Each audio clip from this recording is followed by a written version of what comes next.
വെറുമൊരു ബിരുദമല്ല, മികച്ചൊരു കരിയർ. ആധുനിക സൗകര്യങ്ങളും സുരക്ഷിതമായ ഹോസ്റ്റലുകളും ഇവിടെ നിങ്ങൾക്കായി ഒരുങ്ങുന്നു. 2026-27 അഡ്മിഷനുകൾ ആരംഭിച്ചു. ഇന്ന് തന്നെ അപേക്ഷിക്കൂ. മൂവാറ്റുപുഴ സിവിൽ സ്റ്റേഷനിൽ ബോംബ് ഭീഷണി. പരിശോധനയിൽ ഒന്നും കണ്ടെത്തിയില്ല. ഔദ്യോഗിക ഇമെയിലിലേക്ക് അജ്ഞാത സന്ദേശം എത്തിയതിനെ തുടർന്ന് പോലീസും ഡോഗ് സ്ക്വാഡും സ്ഥലത്തെത്തി പരിശോധന നടത്തി. മൂവാറ്റുപുഴ സിവിൽ സ്റ്റേഷനിൽ പ്രവർത്തിക്കുന്ന RTO ഓഫീസിൽ ബോംബ് ഭീഷണി. ഓഫീസിലെ ഔദ്യോഗിക ഇമെയിലിലേക്കാണ് അജ്ഞാത സന്ദേശം എത്തിയത്.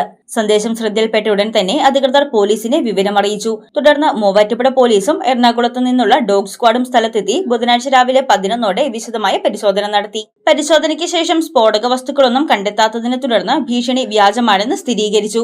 റൂറൽ പോലീസിന്റെ എല്ലാ സംവിധാനങ്ങളും ഉപയോഗിച്ച് 2 മണിക്കൂറോളം പരിശോധന നടത്തിയെങ്കിലും ഒന്നും കണ്ടെത്താൻ കഴിഞ്ഞില്ല. പരിശോധനകൾ പൂർത്തിയാക്കി പോലീസ് സംഘം മടങ്ങി. സംഭവത്തിൽ പോലീസ് കൂടുതൽ അന്വേഷണം ആരംഭിച്ചിട്ടുണ്ട്.